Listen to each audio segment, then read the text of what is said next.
Hello everyone, welcome to YouTube channel Shubham Pandey law awareness में आपका स्वागत है।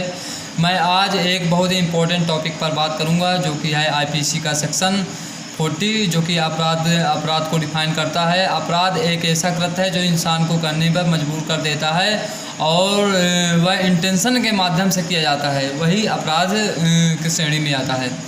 पहले राजाओं का ज़माना था, राजा ही प्रमुख होता था। प्रजा द्वारा किया गया कृत्य को संचालित करने का कार्यभार केवल राजा को ही होता था। किसी प्रकार का कृत्य करता था, ऑफेंस करता था तो उसका प्रमुख रूप से दंड का प्रावधान राजा ही करता था। किसे दंड दिया जाए, किसे कारावास किया जाए, इन सब का प्रावधान राजा के द्वारा ही किया जाता था। अपराध को परिभाषित करने के लिए बड़े बड़े विधि शास्त्र हुए, विधिवेत्ताएँ हुए जो कि अपराध को पूर्ण रूप से डिफाइन नहीं कर पाए और अपराध पर सर्वसम्मत रूप से परिभाषित किसी भी अर्थशास्त्री या विधि शास्त्री नहीं कर पाए।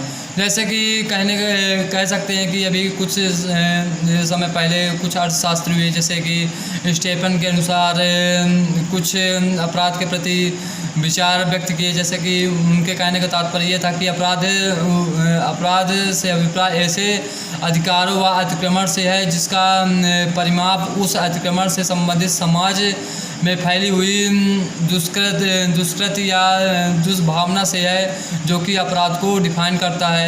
फिर सेकंड में आए आपके ब्लैक स्टोन का कहना ये था कि ऐसा कोई कार्य करना अथवा करने से विरत रहना जिसमें सामान्य विधि के किसी नियम का अतिक्रमण होता है या कानून का उल्लंघन होता है, यह अपराध है और अपराध की श्रेणी में आता है। फिर ब्लैक स्टोन अपने अधिकारों का उल्लंघन करना व उस पर अतिक्रमण करना, इन सब से संबंधित कृत्य को कारित करने को ही अपराध कहा। कहने का तात्पर्य ये है कि इन सभी के नियम कानूनों को अतिक्रमण करना व उल्लंघन करना ही अपराध है।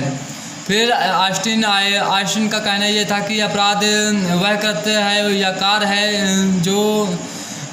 जो कि अनलीगल रूप से किया जाता है और इसे न्यायालय द्वारा संचालित कर किया जाता है, वह न्याय द्वारा न्याय दिया जाता है, वह अपराध की श्रेणी में आता है। इन अपराधों को दंडित करने के लिए कुछ तथ्य हैं जो कि आपके सामने मैं एक्सप्लेन करूंगा, जो कि हैं जैसे कहने का तात्पर्य है कि जैसे मृत्युदंड, कारावास, एकांत कारावास, संपत्ति को हनन करना या कि संपत्ति को जब्त कर लेना या अर्थदंड लगा देना यानी जुर्माना लगा देना, ये सब अपराध करने के बाद इन सब चीज़ों से दंडित किया जा सकता है। कहने का तात्पर्य है कि अपराध करने पर आईपीसी में प्रावधान है कि इस पर दंड करने का प्रावधान है और कृत्य करने के बाद उसे इन सेक्शनों के माध्यम से इन्हें दंडित किया जा सकता है। कहने का तात्पर्य है कि इस अपराध को करने पर दंड का प्रावधान है। नमस्कार दोस्तों।